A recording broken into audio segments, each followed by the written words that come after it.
Hi, how are you? I'm doing good. How are you, Alba? That's good, that's good. I'm doing good. Well, first, I would like to say thank you so much for taking time out of your day to sit down with me and have this visit. I really do appreciate it. I heard about your story and I was just very intrigued. If you want to start from the beginning, that would be great. Okay, I can do that. I've been incarcerated since July of 1998 for the death of my stepfather. So I was given a life sentence a little over 21 years ago. And Okay. when I first came to prison, there was no release date on the end of that. So I was facing living the rest of my entire life in prison. Okay. I came from, it was a small town on the Oregon coast, Lincoln City, Mm-hmm.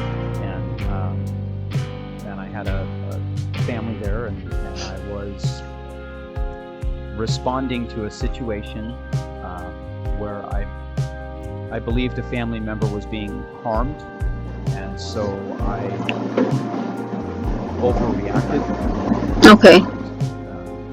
and it landed me in prison Oh, for a wow. very, very long time. You said you were 18 years old? Yes, it was just shortly after my 18th birthday. Okay.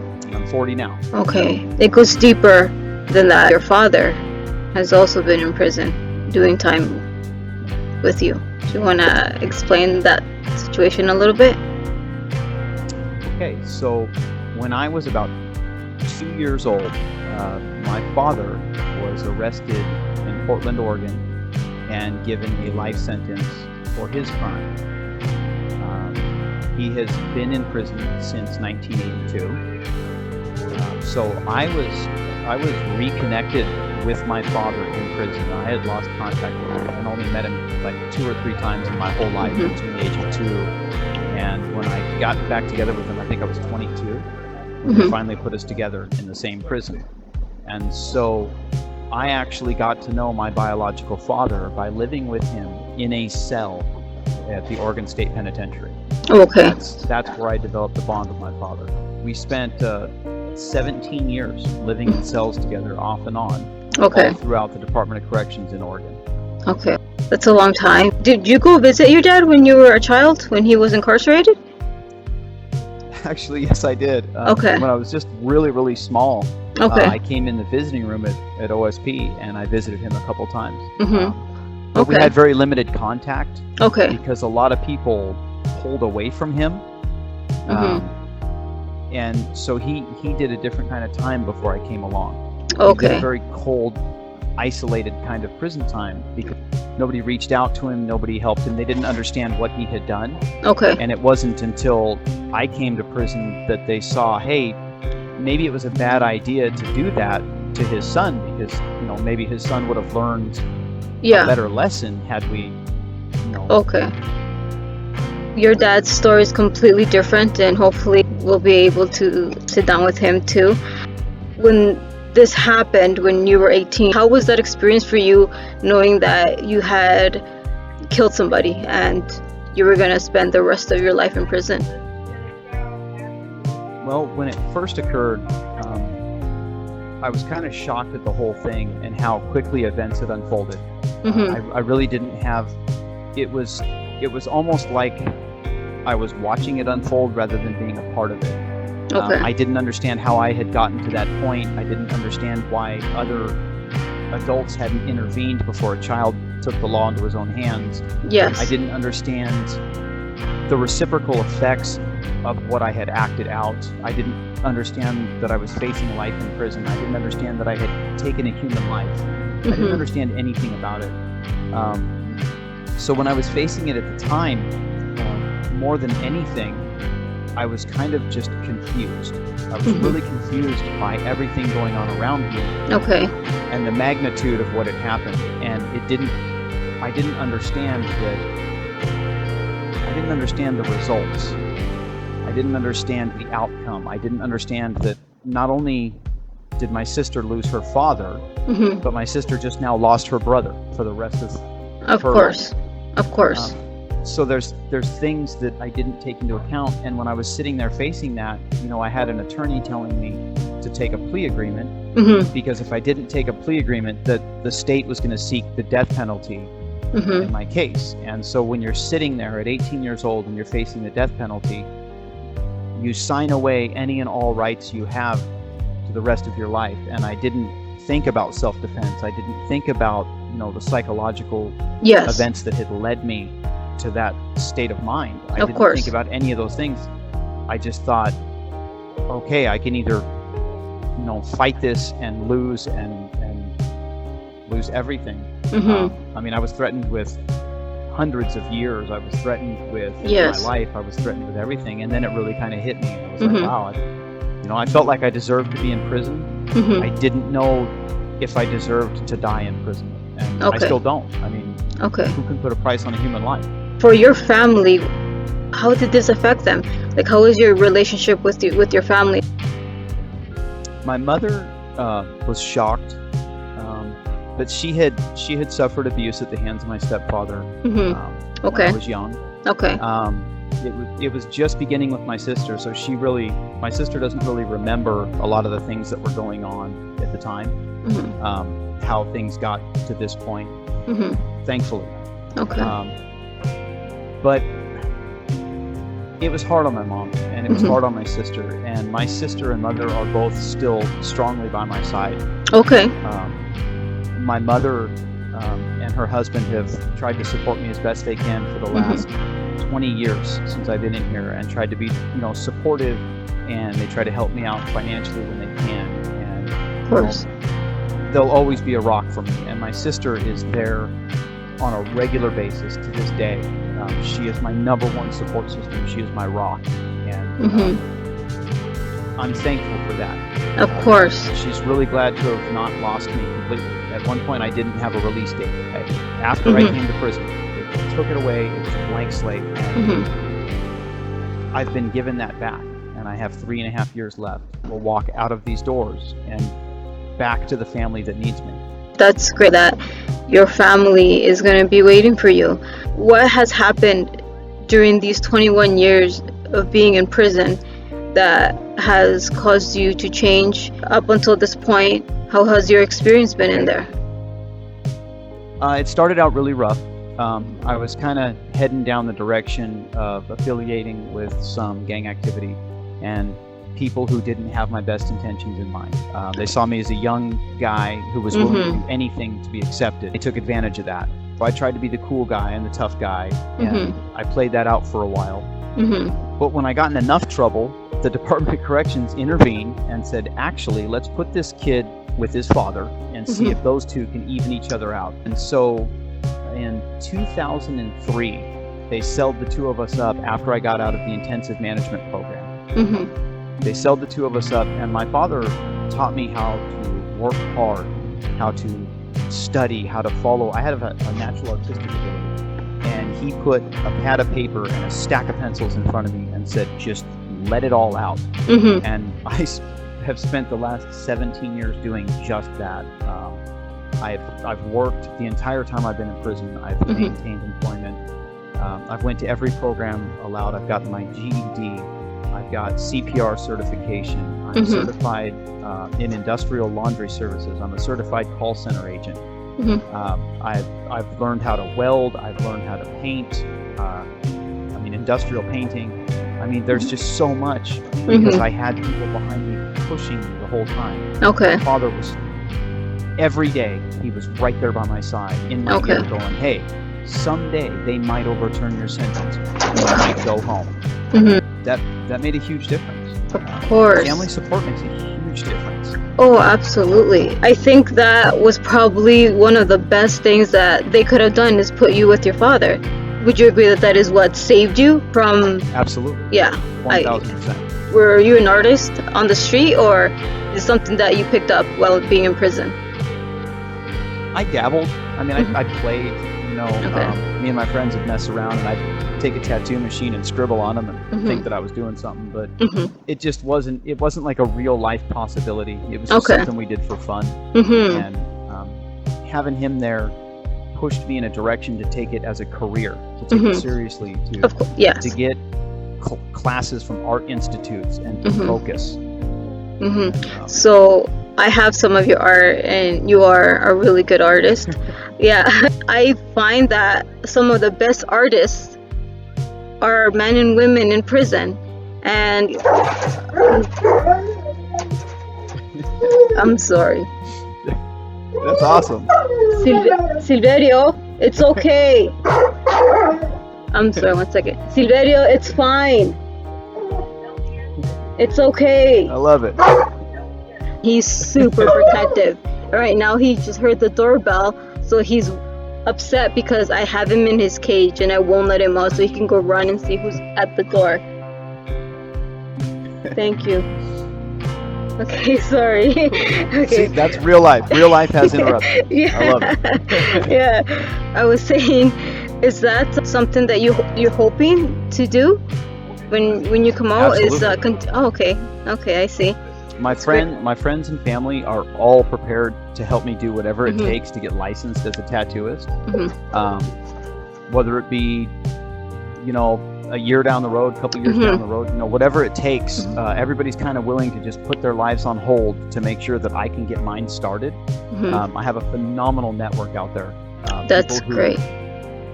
There's a family. My father just got parole after 38 years in prison. Okay, and a family has adopted him and taken him in, and that family has offered to do the same for me and buy all of my equipment and help me get licensed. My sister has offered to buy all of my equipment and help me get licensed. I have a friend a few towns away who's offered the same thing. So multiple people are wanting to see me succeed. Of course. Because of the time and dedication I've put into things while I've been in here. And because they stayed in contact, yes, it's easy for them to see that growth. Absolutely. It's a really important thing. Congratulations that you were able to do that, and thank you to your family that has stood by your side, that's willing to support you in what you need, so that when you get out, it will be a lot easier for you to transition. What do you think will be hard for you when you get out? Is there something that you're a little bit afraid of, that you're thinking, okay, this could be a little triggering for me? Interpersonal relationships were a fear that I had for a while. Okay. Because in here, everyone's the same in here. We've all been convicted of a felony, and we fall into different categories in here. But it's really easy. This guy's a good guy. This guy's a bad guy. Good guy, bad guy. Yes. In parentheses, because we've all committed horrible crimes. So, but in here, everybody's a convicted felon. You're all on the same level. Out there in society, everybody is in categories, and they're in different levels. And you can approach some people, and other people you can't. And so I guess right now I don't really have any fears, but I might have a little anxiety about how to function in a society that's not as regulated. This is very strict and controlled. Yes. At a certain time every day you eat. At a certain time every day you can make a phone call. You know what I mean? It's we count every day. At a certain time we have to go sit on our beds and wait to be counted. And we become used to that. And I've been in here for 21 years getting counted every day at 4:30. So there's going to come a time when I'm going to have to go out there into the world, and I'm going to be responsible and accountable for myself. That's a different experience. And I was so young when I came in here that freedom, that immense freedom, while it's a gift to me, and it's a gift to the people that get to experience it with me, because I'll be like a child. Like, everything's going to be so brand new. Like running my feet across the carpet. Of course. Taking a nice hot shower. Oh, absolutely. Having breakfast in bed. Those are things that people take for granted. Oh, absolutely. So I'm excited for those things. But I'm scared of the cereal aisle. Like, how do you go into the cereal aisle and pick one box out of 400? Like, that's scary. There's no choices in here. So making choices is going to be hard. Of course. For all intents and purposes, meeting people is going to be a new experience. Yes. Maybe I overshare or I undershare. Or maybe I'm too guarded or I'm too open. And so there's a lot of social issues, small social issues, that give me a little anxiety. But I'm a pretty pro-social person. And that's a huge that kind of segues into a topic that's a kind of a big thing with me. In here, people are deprived. Okay? Yes. They're deprived of interpersonal connection. Of course. We experience isolation on a grand scale. If we don't have contact with people out there, so a lot of these guys lose contact with their family and their friends. Yes. And they start to lose their humanity, and they become institutionalized. Yes. And that increases recidivism on a huge social scale. If people Yes. out there just understood, I mean, really understood, just a text, a phone call, a video visit, come in and physically visit your family or your friend. If you know somebody that's in prison and you can do something, just a text at the end of the day saying, "Hey, I'm here. I'm looking forward to seeing you again someday." Yes. Those little tiny things that people can do, they don't understand out there in their busy social lives what Yes. that little tiny text does to a man in this position, Yes. isolated in a cell 24 Yes. hours a day. What keeps us human is human contact. And a lot of the people here aren't human anymore because they Yes. don't have any contact, and all they have is anger and resentment. I'm really fortunate that I don't live in that state because people have cared for me. My family has cared for me. My friends have cared for me. Yes. There have been people, and all we have in here is hope. If that hope is validated in even the smallest percentile, it gives us more than hope. It gives us goals. Your hope Of should course. be goals now. Of course. So if there's anything I could emphasize on people out there in society, it would be a lot of us are coming home someday. A lot of us in here are coming home. Yes. And the kind of people we come home as depends on the kind of interaction we have while we're here. You Yes. can either offer us love. That's what every person wants, is to love and be loved. You can offer that to somebody that's in here, as a friend, as a family member, as a child, as a spouse. Do it. Reach out. Yes. Try. Mhm. I don't know. I It can't can- speak for everybody. Yeah. It makes a difference. It does make a difference. It does. I think that even people that have friends or family in prison and that have been, that will write every once in a while, that will visit, even they still don't understand what a simple message can do to someone. Just a simple, "Hey, I miss you," excuse me, or "Hey, I love you." It makes a huge difference, and they don't understand. I personally had to learn how to live my life out here. It's a lot of work, and it's not for everybody. And you're absolutely right. When you have that support behind you, and you have that encouragement, it makes a huge difference, and it prevents people from going back into prison when they have nothing It really to go does. home to. They will be back. They will end up. I've seen it. Yes, they will end up on the street, and I think as long as you're willing to make that change in your life, you deserve a chance. I know that in every prison it's very different. Do you want to explain what IMU is? Give an idea as to what Okay. that prison system is like? IMU is in the intensive management unit, and you are locked down 24 hours a day. You are led to and from the showers on a leash that is attached to handcuffs behind your back. You often have leg irons.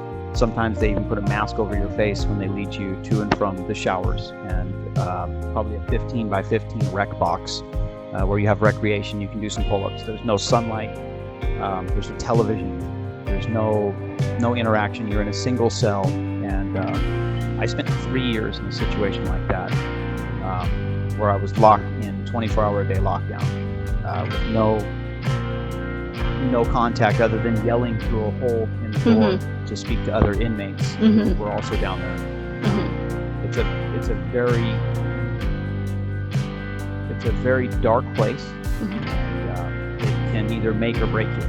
Yes. I chose to learn how to draw and write some poetry and some books while I was down there. And other people's brain melted, and they ended up in mental health units. Wow. And, it can make or break you. So you got to fight somebody, the wrong person. You got to have altercations with staff. You have to. You have to pose a threat to the institution to be put in that situation. So every one of us that's been there has done something Mm-hmm. that we're taking accountability for and being Mhm. punished for. Mm-hmm. It doesn't change the fact that it's sensory deprivation and that it does things. Mm-hmm. It does things to a human. Yes. But every person has earned their way there. Mm-hmm. Just like every person in this place. Every Mhm. person here's earned their way there. Mm-hmm. Mm-hmm. We all have to work to become better people Mhm. if we deserve to be out there with people who haven't done what we've done. Mm-hmm. But the only way to do that is to learn from people who haven't done what we've done. Mm-hmm. I thank all my friends and family, anybody who's ever reached out to me, even if it was just a single letter in 20 years. I really appreciate it. My cousin, my little sister, she has been a rock for me. My father, who was there for me for all of these years. I really appreciate it. My mom and her husband have been they've been really supportive. They've done everything they could to help. And I want everybody to know out there, anybody and everybody who's ever done anything for me since I've been in here, none of it's went unnoticed. And I really appreciate everything that everybody's done and is doing to help make my transition back to society a successful one. I really do. It means a lot, Well, even if it's just one person. I'm trying to get people recognized as humans. You're a good person for that. If there's any other time like you want to share more, don't hesitate. We would love to see you do this transition back into the world. And when you're free, meet up and see how life is going for you. And that would just be amazing Absolutely. to see your success and throughout the rest of these 3 years that you have left. All right. I will Okay. stay in contact with you. If that's Perfect. something you're receptive to, I will. Yes. Absolutely. I want people to see that it's possible. Okay. Because it is. It is possible. I would like to be that example. That would be great. I would like that. That would be great. Thank you so much. I hope the best for you. And I want things to work out. I really do appreciate this.